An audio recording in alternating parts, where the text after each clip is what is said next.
Mark Kaigwa of Nendo, welcome back to the African Tech Roundup, man. Hello, Africa. Tell me how you doing. Oh, did you just steal that from Musa? He hasn't done it in a while, so it serves him right for not being on the show in a while. How you gonna shade me like that? I love Musa, and I'll correct Musa and tell him where we both got it from. Remind us all. It was a Celtel Pan-African campaign. So when Sudanese billionaire Mo Ibrahim sold Celtel to Zain, and the birds started chirping and hawking. You might as well tell the people we're outdoors. Mark Kaigwa is in Joburg at the moment. And if we were trying to pretend we were in studio, well, that Hadida kind of just stole our shine. No, I'm ready. It's been great. I've been here about a week with this bird on my shoulder because I'm an African parrot in Joburg, man. Just instead of having a parrot, which is the Western version, I have a Hadida on my shoulder. Just don't ask to see the swords and all the dangerous items. Yeah. And I mean, they're so loud. They may as well be on your shoulder at this point. But yeah, welcome back, bro. Nice to have you in town. We've been hanging for the better part of 3-4 hours this afternoon, catching up.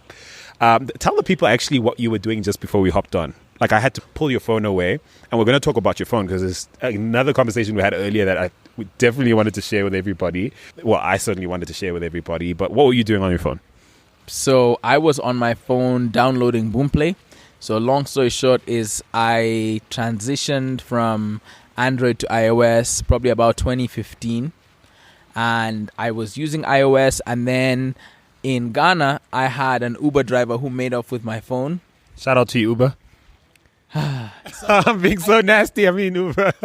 No, it's cool though because eventually through going through global and the local team, I got my phone back when the driver brought it to my hotel. But it's been weeks. I basically not had my phone for a month, but it set me off on a very interesting path, which has culminated, to kind of cut to the chase, because I know we'll come back to this story, in me downloading and exploring the Android ecosystem with a very new lens and a new set of eyes for an upcoming report. And I just downloaded Boomplay, which is by Transsion.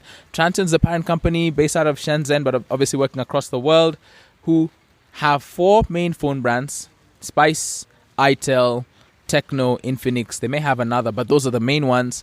Techno is exclusive to Africa. The rest are pretty global. And Boomplay has now evolved under the umbrella of Transsion. So they're not just shipping hardware, which runs their own version of Android. They're actually pushing over the air updates and services of their own experiences to fill in gaps that they found. We had a Boomplay executive on our show a couple of months ago in February. I think he's since moved over to Safaricom. I reckon, I'll try this out on you, that Boomplay is Transsion's data play on the continent to augment their hardware footprint. I think that's part of it. I think what's super, super, super underrated is the fact that they actually own the version of Android that we're using here. That's the true data play. Okay, so dang. That's a meta play, because what they're saying is that they'll build a device, they'll fork their own version of Android, and then they will then send in Android apps that are theirs to meet the gaps that they find. And shout out to a gentleman from the Lagos office who works across the continent for Boomplay. He's called Iredumare. I mean, he's the guy I was on a call with. And it's just exciting to watch the kind of innovation and real progress they're making. They're not the only ones. They obviously stand as Boomplay as an app in the shoulders of others who've come before them. Not many who are still left in terms of just music streaming plus Africa equals insert name of startup here. But they have some structural advantages that make it a really exciting prospect, even against some of the bigger boys overseas, like your Apple Music, Tidal, who just launched in Uganda, for example. Spotify, obviously. Yeah, Spotify and Google. Of course, there's Google Play Music and others who can, over the air, start to open things up for the market.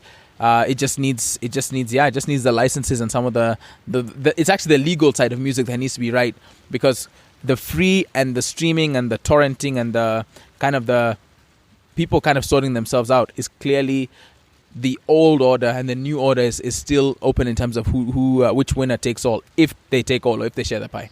Well, Transsion better watch their back, because the Kenyan government has announced that very soon, apparently, there will be no room for any of these Chinese handsets, frankly, any handsets from anywhere else, because Kenya will be manufacturing their own handsets and they won't need to look beyond their own borders. to enjoy a high quality device and certainly access all the benefits that mobile has to offer. Is this true, my brother? If listeners could see my face right now.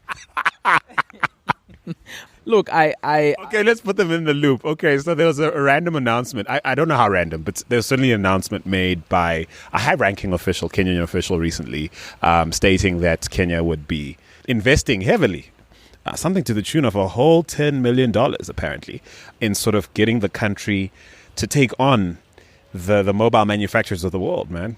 Scary stuff. Look, I think there's been opportunities, don't get me wrong. I think Techno has had the desire to create a plant of some kind and, of course, by extension, get the concessions and move some of the production or assembly out of Shenzhen to here. The biggest candidates were Nigeria first, Ethiopia probably joined with them, and then anyone and everyone else. To me, I think that's commendable that the Kenyan government would do that. I think with the, not to get political, with the kind of tax situation we're in now, you may argue that if it's public-private, if it's a public-private partnership, then well and good. If it's out of like taxpayer shillings, I would let me put it like this: I'd like to know more. But what I will say is that I think Ethiopia, if I'm not mistaken, I mean over the next decade, they look like they stand the best chance of getting the large-scale manufacturing powerhouse to basically assemble Techno's devices for the continent. I mean, last year, it should be said, Transsion shipped just under 100 million, like 99 point something million devices to the continent. I mean, I don't even know what you say after that, but like whichever country just picks up 10%, 15, 25% of, especially assembly and stuff, here will be a winner. You're talking about buying into an existing sort of model in business. From what I heard, y'all are going to do your own thing. You're going to have devices, man. And listen, I'm making light of a serious issue. I think there's something to be said for aspiration, and I think inspiring our people and reminding ourselves really that there's nothing stopping Africa from asserting itself at the highest level, whether it's flipping taking on Apple and Samsung or, you know, Volvo and Merck. Like there's no reason we can't do it. It's just sometimes I sense an unfortunate disconnect or miscalculation around what's actually required for us to do these things. No, I'm with you. I think 100%. You see, for me, I think it's more than the declaration of intention. You got to walk me through a power plant. You got to ask me to get like on one of those hair nets and tell me, here's a lab coat. Let's walk around what we're launching now. Elon Musk style. Because we've been there. I think we've been there with the whole, like, let's make the announcement, let's get the headlines. I mean, this many years in Konza Technology City, Hope City in Ghana, the headlines were written. Much ink was spilled. But, you know, this whole thing about making these like 50, 60-story skyscrapers and these, elaborate technology metropolis and meccas of sorts that would attract all this funding. Let's start bottom up. Let's keep it simple. Public-private partnership or whatever. Like, let's get the ball rolling that way. And I think... I mean, like you said, ambition and aspiration is great, but okay, let me be careful. I was about to say leave ambition and aspiration to the entrepreneurs. Wow. No. But what I was gonna say is, I think, in terms of just governance and leadership, we just need like a very pragmatic approach. I'm not saying there's no room for imagination, and this is Silicon Savannah. In those two words, is imagination right there. And it's a story, yeah. And now you got to back it up, and now you got to live it out, and now you have to show and earn what it means to have the world's attention and people pointing themselves towards you and their resources towards you. You have to have places that you can channel that, and sometimes that's more in creating the environment that works than it is in other things. So to me, that's this fine balance I think as public officials guys have to take. But hey, if they want to like create their own flavor of Android, inspire the people, I'm ready. I'm ready for it. We'll give and show the love. But yeah, it's going to come with some skepticism and some cynicism. So the reason I asked you to share like what you're doing before you jumped on, and I mean, we were chatting about like Boomplay leading into this conversation and just how impressed you are with their market relevance. I think this speaks to Transsion in general. The way they've basically approached Africa, like it is its own place. It has unique markets that have, that require a cautious but intentional approach.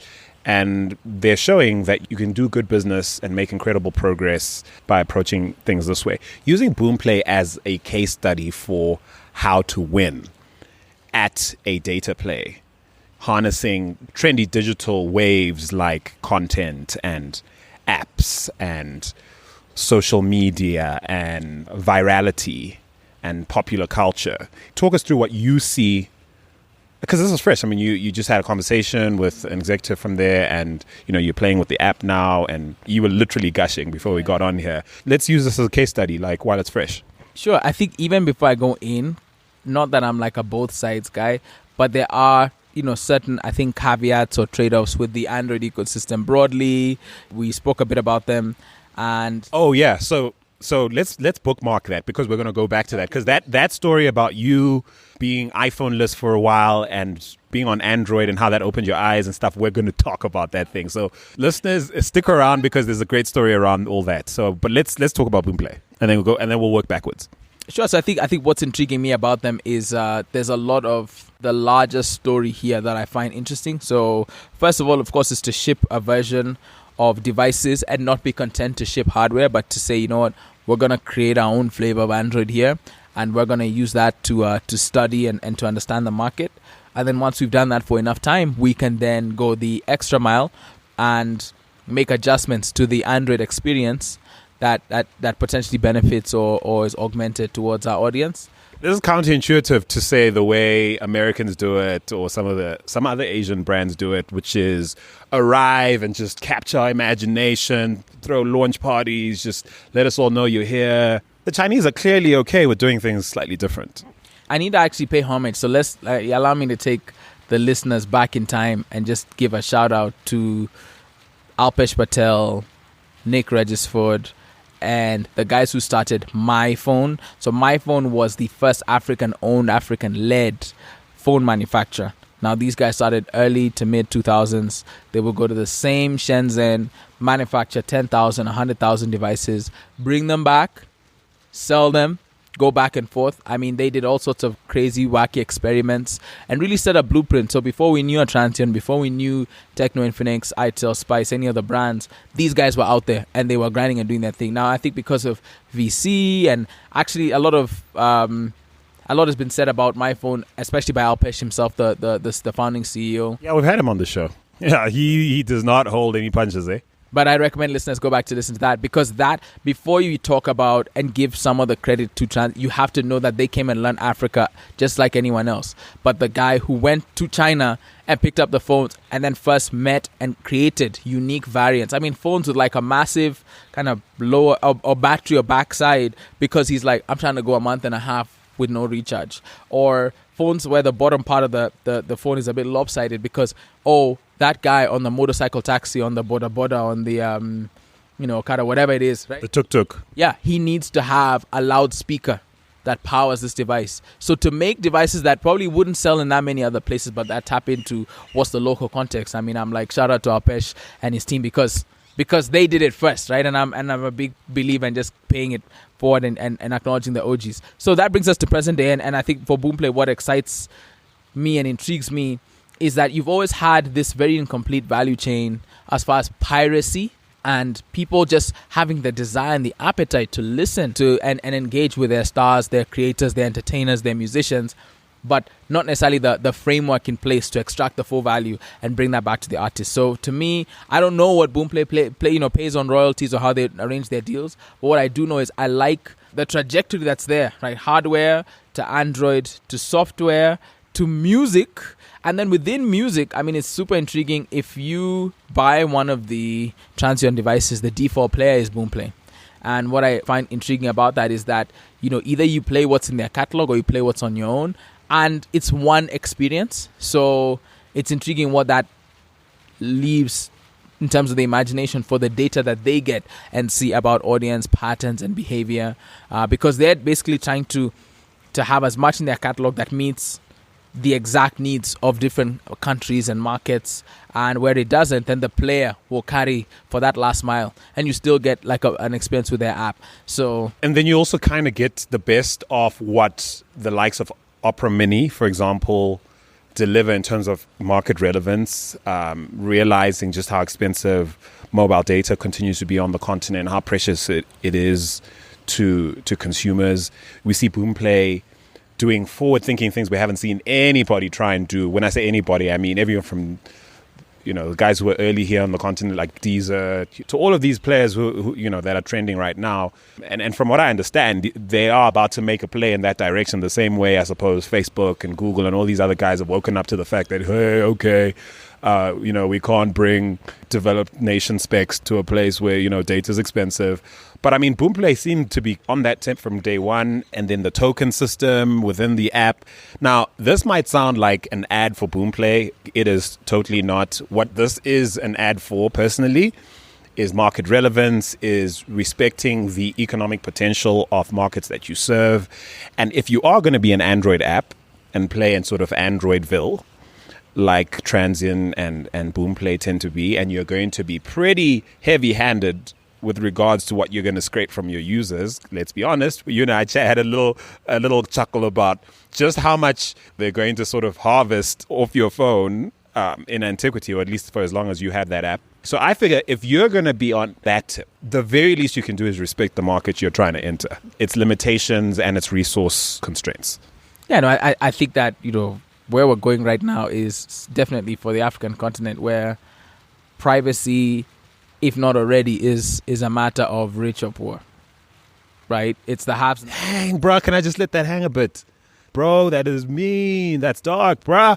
I'm just keeping it real, keeping it a stack. It's what it means is that if you have an iOS device versus an Android device, you're locked out in some ways out of certain experiences because data must be traded as part of the exchange for those experiences. And those experiences tend to be free. However, on Android, what you're also going to and Android is the default, right? 90x%. We know this, right? There's not let me not say there's not a country, but certainly it would stand to reason that there's not many countries where iPhones are in the double percentage. That one, of the 54 countries, I'm ready to kind of go toe to toe with whoever can show me. I definitely. Let me pause. Short of Apple like doing a plane drop, dude. Like in some country, like there's no way. Sure. I think if you take out North Africa and you take out South Africa, I mean, yeah, you find me a country where Apple has 10% or more market share. I would love to see it, because what we know is Android is the default smartphone operating system of the African continent, and if that's true, then that opens up room for innovators, to be honest, because what they can do with the data they have is they can go further. But, every light casts a shadow. So there will be some bad actors. There will be people who, may not respect the fidelity and the, just the access that they have. But, I mean, Kenya, if we just take an example, is in a really unique place right now, because the future of finance is being written as we sit and as we tweet and as we listen, because there you have what some have called responsible lending, what others have criticized and have the right to do so, to call it predatory lending, because there's a number of actors, 24 or more, who will say to you that, if you allow me access to your call log, your location, your SMSs, your apps, your address book, just every one of the various data sources that are available on Android, and I should make it very clear, not available in anywhere near the same way on iOS, we are prepared to give you uncollateralized, unsecured loans and help you build up a separate credit line and credit history. And there's So hang on, how shocked would you be, given some of the things that Boomplay asked you to surrender on your way into downloading their app, that, I don't know, in another year, 18 months, maybe less, they're offering you the exact same thing, like forward financing for tokens that allow you to listen to the latest releases or something to that effect. Look, on the surface, it's just lending you a little, bit of bucks to stay current, but really it's finance, isn't it? No, it's here. So Boomplay Financial, pardon me. Get out. Is that a thing? Transsion Financial is here. They're hiring. I'm in a WhatsApp group with one of their executives. They sit in London, different city. They look after the whole continent. They're going to lend you airtime. They're going to lend you mobile money. They're going to lend you whatever else they find as a new currency. They're here. They've been sitting on the data because they ship the devices. As we said, it's kind of like this stack, right? And they are integrating vertically, right? So they ship the hardware. They have ins through the software. And then they can push, they don't have to ask you to download. Why don't they just take the next 500,000 devices and load the software in? They don't have to ask anybody to do anything now. And that's the power of it, is that they have the hardware, they have the layer of software there. They've already started to engineer the network effects, because they're like a Boomplay example, for example, is now also a social media app. I mean, it's inviting your families, share your playlists, talk to each other, trade songs, influence each other. It allows like the artists themselves to create profiles and, hey, you know what I mean, galvanize your fan base. Oh my flippin' word. Yeah, so you have that, and I think to the younger, scrappier entrepreneurs out there, it's not winner takes all. So I don't think we will see, a situation where like the fight is so far gone, there's no room for anyone else. If anything, I still think that entrepreneurs, innovators, people who spot the gaps and know the market and know where the shoe pinches still have an advantage. And yeah, now how much they can capitalize is another thing. Yeah, I get your point. You're saying, listening to this kind of thing, if you're a young developer, a founder, heck, even a local angel or a VC, there's still advantages to local attempts to solve our own problems, or at very least learn from, great plays elsewhere and apply them within context in a way that maybe it might take outsiders 3 or 4 years to wrap their minds around, even if they brought a ton of money.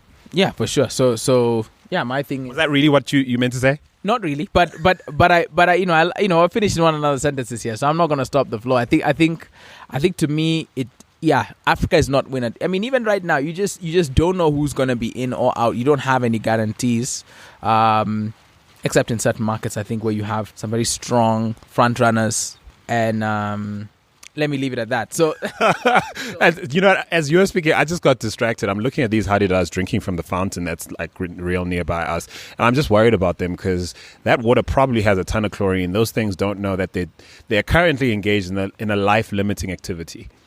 But the current benefit, I mean, they're clearly cooling themselves, having a good time, preening their feathers, drinking the water. They could probably fly further for some clean water.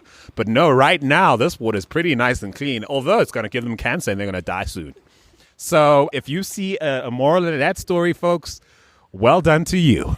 I think the metaphor there is, it's one of those it's not my favorite one to share, but it is a popular one of Impala and a cheetah wake up every morning. They're both hungry. The one who's left standing end of the day is the one who keeps running fast. I butchered it, but I think listeners kind of... Let him who hath ears hear. Yes, sir. So we're going to keep it on trend in the sense that everything we've talked about so far is in some way, related to the very first conversation we had when we met up. You've got a flashy new handset. I was surprised to see it wasn't an iPhone. So here's why this is interesting to me, because my wife and I are literally in the market for new phones. The annoying thing is my wife and I have never been in the market for the latest flagship device of any brand. I'm yet to own, the top flagship of any sort of Android device or any iPhone device or anything. That's yet to be an experience. I've played with them, obviously, but I've never owned one. And I continue to be, in my mind, not in the market for one now. And so, looking at the one you had in hand, I was like, what do you reckon? And then you had some very interesting insights around what you're learning outside of the walled garden that you quite happily resign yourself to as an iOS user, and why there are pros and cons to both situations. Let's talk about that. Yeah, sure. So the context was, and I'm not trying to give Uber any bad press, but that guy did me dirty. So but you got the phone back though. Come on, shout them out for that at least. The phone's a couple 100 miles away, man. I mean, it's sitting in Accra and I'm in Joburg and I'm going back to Nairobi tonight. So but it's fine. Yes, you're right. I did get the phone back, and thanks to Uber Ghana who sorted me out. So See, I'm trying to be fair. Uber, you guys get a lot of flack from us, but you did something right here. No. Look, I dig Uber. I mean, I'm not gonna knock them despite all the other stuff. So because we just wrote in the Nendo newsletter a couple weeks ago, we did like a quick mapping out of all the uniquely African experiences Uber does, right? Whether it's tuk-tuks at the coast or chap-chap, which is like a 1,000cc car just in Nairobi. They have a certain kind of van service. I forget if it's like in North Africa, in Cairo. So look, you've got an Uber van here as well. You can get a larger van, but it's not to be shared or anything. This one's shared. Okay, so that's obviously a North African thing then. Yeah, so they have all sorts of other... So we were paying homage because we just said, respect. And then your phone gets stolen in a crazy way. Yeah, well, stolen, again, I'm not using that lightly, but nonetheless, you got your phone back. When you're back in Accra, you've got an iPhone waiting. No, we're gonna like FedEx it, or I want it sent over. Anyway, so long story short, I'm in Nairobi and I have no phone, so I go into a retail outlet to buy one, and I'm looking at the various phones on there. I've been searching online. I've been watching some of my favorite tech YouTube reviewers and so on. So I'm in the market for an Android. I have a budget. I don't have a preferred device because I want to say brand agnostic. But you give me some nice specs, decent battery, so on and so forth for the right price, and we'll be fine. And so far I'm intrigued because at this point in your story when you first told me, because I'm exactly the same. I'm iOS, MacBook, really happy there. Not so happy with my iOS device because I'm just tired of being taxed for not having the latest phone and clearly just running out of space. So yes, this is why you've brought me in. Yeah, no, I mean let me keep it real. Let me give it 100 about Apple. I think the problem and the challenge that Apple has, and it's also, of course, it's the gift and the curse. So this is actually one of their benefits, is they have one flavor of OS across it all, period. That's good and bad. So the challenge is it's a very Western mindset that goes in. So if you look at the size of apps on iOS, right? Let's just take Facebook just as an example. 180 megs. That's the size of the app on Apple. If I'm not mistaken, it might even be higher. But it's north of 100 megabytes at the least. And so what you're talking about is some people's entire daily data budget for one app to update itself in the background. If you come to Android, Facebook have even gone as far.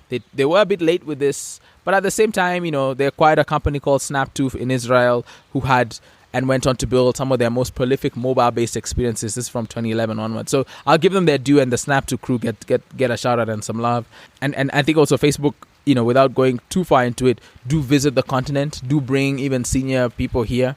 And they're here. They've got a presence. I know a lot of them prefer to be in Dubai or London, wherever the sort of visas are harder to get. But we see you, fam, by the way. We see you. But to be fair, I mean, there are other people just not here either. Yeah, true. So, and Apple's not here. But of course, they have, people who fix iPhones and whatnot. So, on Don't get me started on those people. But never mind. Let's carry on. So much digression here, but carry on. Yes, you were talking about Apple. I'm sorry, listeners. And Facebook. Every time I come on the show, I remember like I think even the last time me and Musa, like every episode is like you kind of have like the regular, like African Tech Roundup. Then you have like with Mark, and it's like some people are like I didn't finish that, and I'm not gonna. So but stay with me. It gets better. So on Android, it is 25 megs, and then if you go for Facebook Lite, which is built ground up to be respectful of the fact that people will pass it over because they're not prepared to pay the price to download the app, it's 1 megabyte. 100 megabytes, 1 megabyte. So mirror that across several dozen apps. So that's why your phone, my phone, we were always deleting apps. We were always being asked to upgrade to iCloud. We were always being asked these things we're not going to do. And we're always having to basically fight and not necessarily even back up the phone. So for me, it was a blessing in disguise. I went cold turkey, of course, sacrificed all my old WhatsApp messages because I don't have my phone, started again. And so wait, what's the blessing in having, because you said it's a pro and a con, because you've mentioned all the cons of why like an iOS device is basically a nightmare, particularly for those of us who are buying the entry level specs, or goodness forbid you don't buy the brand new version with a massive busload of storage. Yeah, I think the challenge is that it doesn't respect data bundles. It doesn't respect the prepaid world. Its updates take far too much data. You cannot control with the level of specificity you can on Android how much data you consume and where and when. So that one, it goes out saying Apple is not going, unless they rewrite iOS, they're not going to win in that. And I bet they don't even care to. They don't have an official African presence on the continent. You have resellers, you have premium partners, you have so on and so forth. People can repair devices. You do not have Apple saying Africa. Look at their decks. When Tim Cook gets off the stage and talks about, where it's going to be, you don't necessarily see Africa there with any prominence. It's China, it's the US.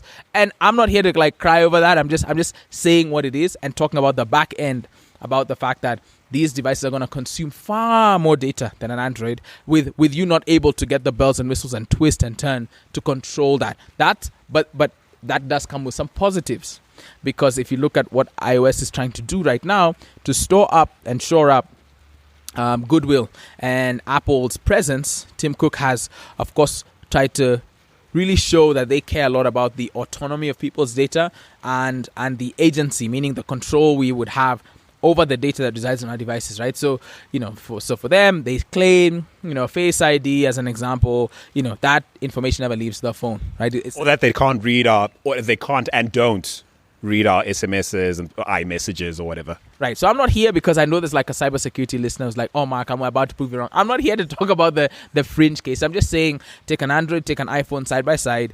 And the benefit, if we can call it that, is that privacy-wise, the iOS device, it stands to reason, and I stand corrected, you can hear me giving all the caveats, would be the more secure device. It's not always, it's not foolproof, but it stands to reason that way, because at least what we've seen with Android, just as an operating system and the flexibility. I mean, we're talking about the fact that if I buy a device, let's call it an Android device in Sao Paulo or in Jakarta or in Nairobi, I could potentially get 3 flavors of Android. It's the same operating system, but tailored, more than just the language, the experience, the nuance, based off of a couple other million users and what they've learned and said, this is what's going to work for you.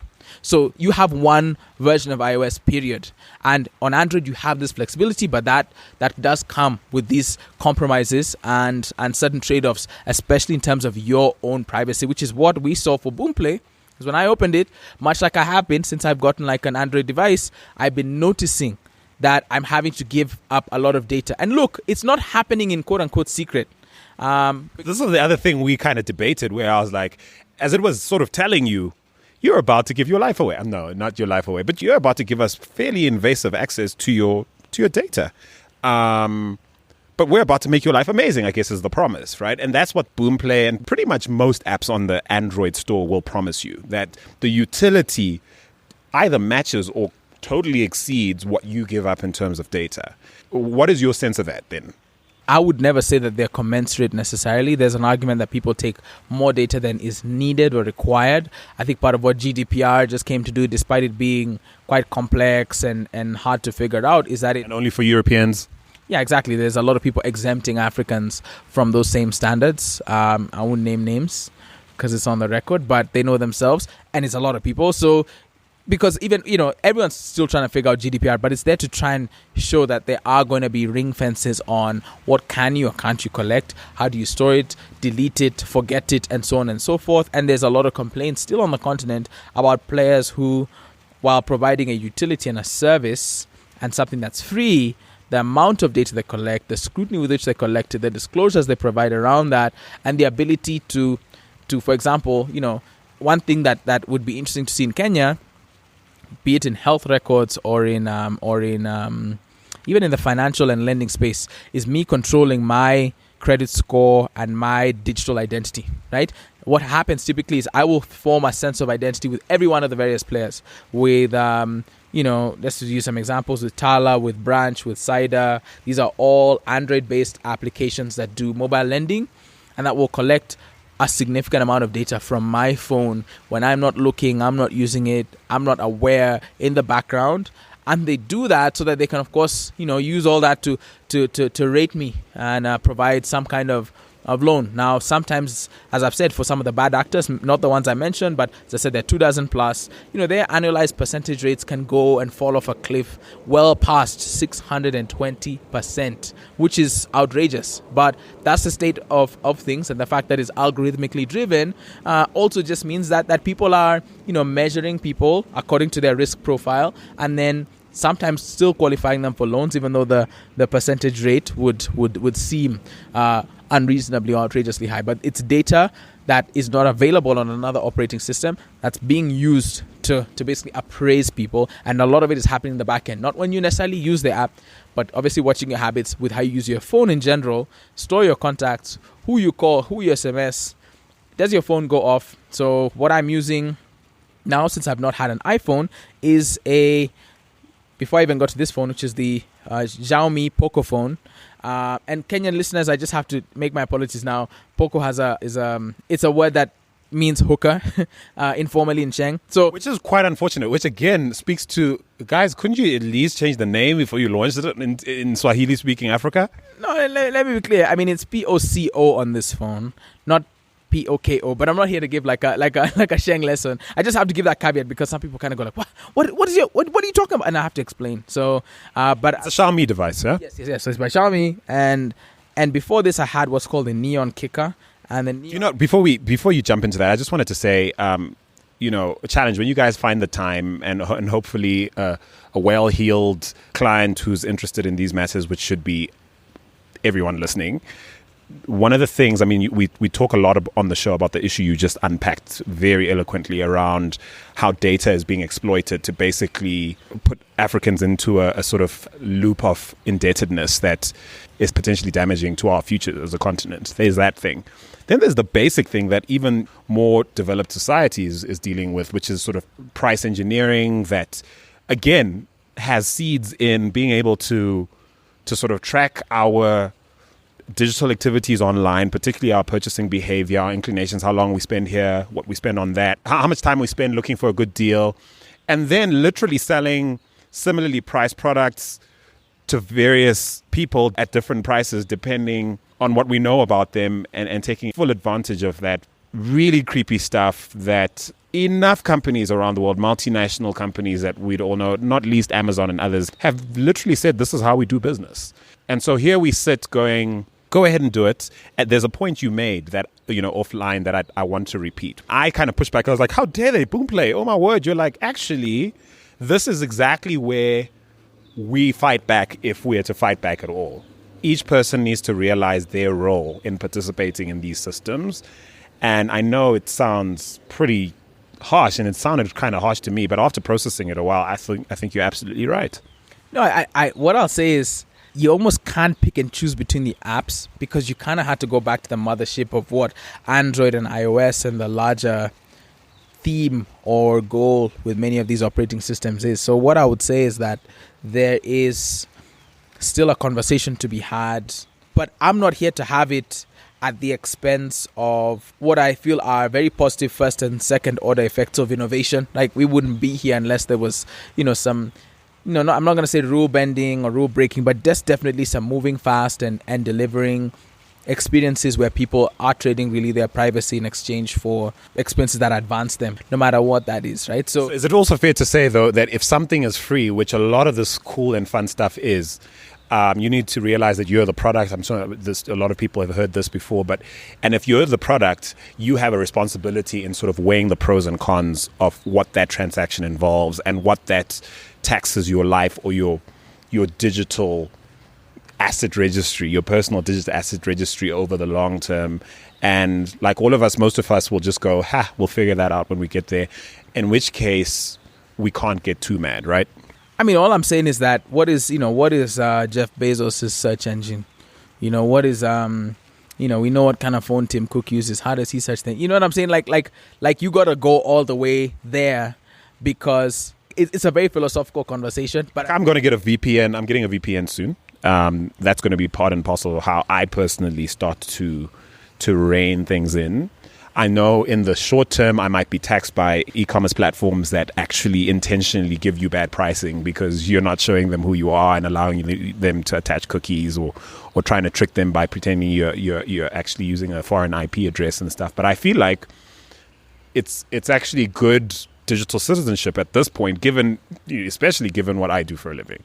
Yeah, but we're at like the top end of like Maslow's hierarchy of internet. When you're here talking about kind of like VPN and stuff, I mean, you're kind of in the self-actualization phase. But in digital terms. Yeah, but the only exception I'd make to that is there's something we wrote in our newsletter, and I'd love to just share the link for anybody who'd like to hop on to hear me and the team get on our soapbox. We looked at East Africa, and I think there's a lot of benefits, even if things are free and we are the product, and there's a sense of agency. And still, I think if you look at how, just the continent has taken to social networks, which are free, but have used those and enrich the companies and the share prices of where these organizations come from, but use those to tell an African narrative, to consolidate some kind of fractured Pan-African digital identity. It's empowering and it's exciting.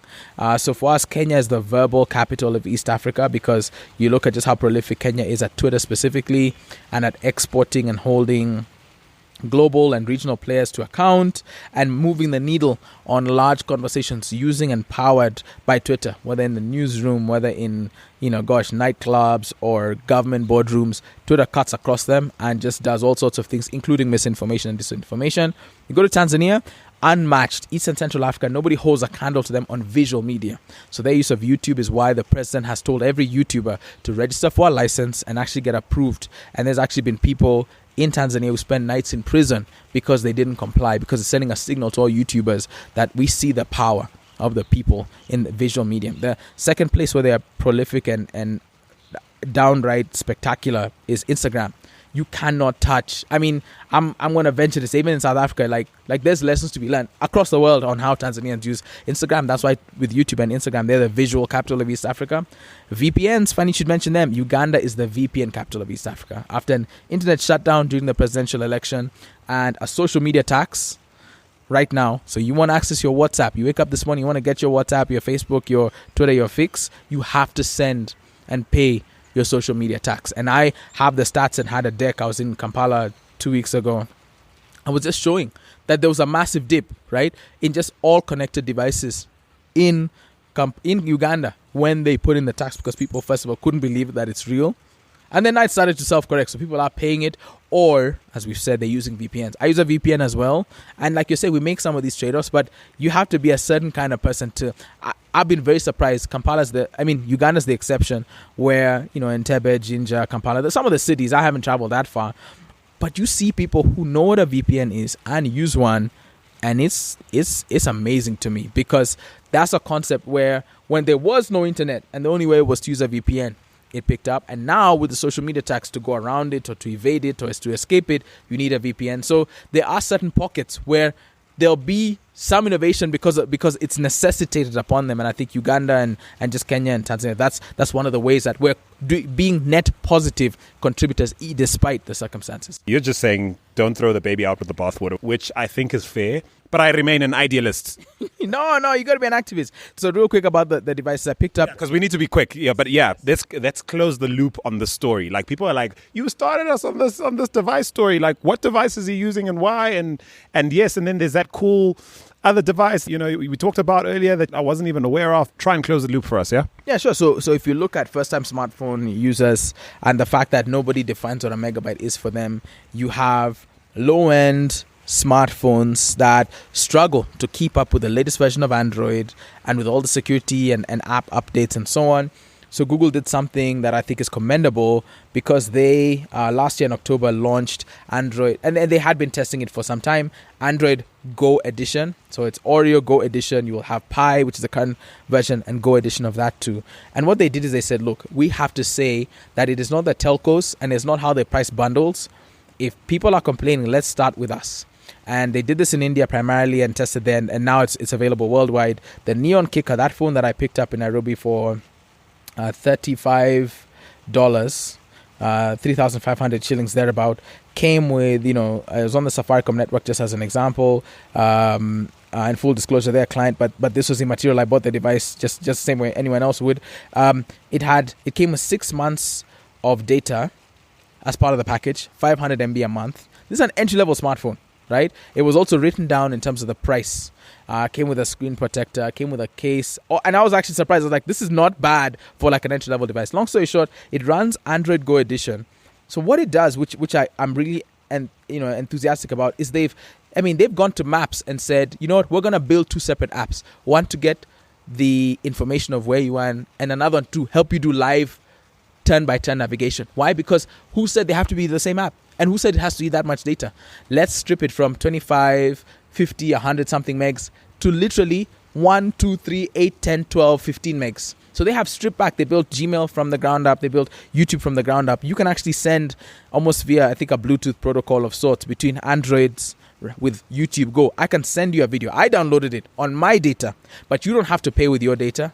You can actually have me send it to you offline, device to device. And so that to me just talks about the future of where we're going, that older devices, prepaid devices, data conscious devices, African, Latin American, Asian devices still have a place on the network, still don't have to pay this large price by keeping up and watching data bundles disappear. And while I tried the device and something like Files Go was exciting, it picked up all the memes that were chewing up all my space, helped me delete them on a daily basis. After using the phone for 3 days, I had basically deleted, because it tracks how much you delete, almost like 600 megabytes. So I had a problem, obviously. But as a super user, I mean, even you got frustrated at some point, given it had its limitations. Yeah. Of course. So what I moved towards was the Xiaomi Pocophone, which to me is a super exciting phone, especially for the continent. This thing costs $300, and you can get it on several sites. You won't find necessarily Xiaomi with retail outlets and support and SLAs and contracts to fix your device. But this thing has a Snapdragon 845 processor, which is the same one that literally I got this before the Pixel 3, which is Google's latest flagship device. And I have the same chipset in this device, in the phone in my hand, for half the price of the Google one. OnePlus launched the 6T. This has the same chip, the Snapdragon 845, as that phone. It actually has a bigger battery life than Google's Pixel. Then Android's, then OnePlus, the 6T, it has the same size battery as the latest Note 9 from Samsung, and is a third of the price. I mean, for me, the price to value ratio is outrageous. They have to be making a loss on this phone, and it's exciting to me. Making a lot of their competitors mad as heck. Yeah, but it's exciting to see them give top end specs. This phone goes a day and a half, and as a power user, it's crazy to me. I mean, there's some power banks that are the size of this phone. Just being real, or half the size. I have a power bank half the size of this phone. So where we are now is exciting to watch people give top end specs on a device. It was made actually for India. The Pocophone was to be launched by Xiaomi in India. But it was so successful in that short run, and all the tech YouTubers, I think they actually did some good PR, to be honest. But when I saw that I could actually pick it up in Nairobi, I had it delivered to me, and I've not been disappointed with it. And it's been helping me relearn and reacquaint with the Android ecosystem. And there, folks, closes the loop. I mean, we're leaving out so much of what we talked about today, but I feel like we've given people highlights of an afternoon in the life of Andile and Mark when, they do a fine meal and some decent desserts and, and talk about Africa and everything that's good in life. But yeah, man, Mark, always a pleasure to have you on. You are a bona fide friend of the show, a villager right here in these streets. The African Tech Roundup, thanks you, brother. No, thank you, and it's a pleasure always to get the chance to talk to Africa, even though we take, I think, a longer time than usual to get our point across. And if I could plug anything we're up to, we're working on a new report. Yeah, so, we'd love people to visit nendo.co.ke, get familiar with what we're up to, sign up to the newsletter, check out our infographics and our blog. We did something on Bobby Wine a few weeks ago. And yeah, we're here and always happy to chat. Nendo254 on Twitter, Kaigwa on all your platforms. Get at us. We're here to publish from the continent with local insights and local eyes. Brap. Pop, pop, pop, pop, pop. And we're all dead.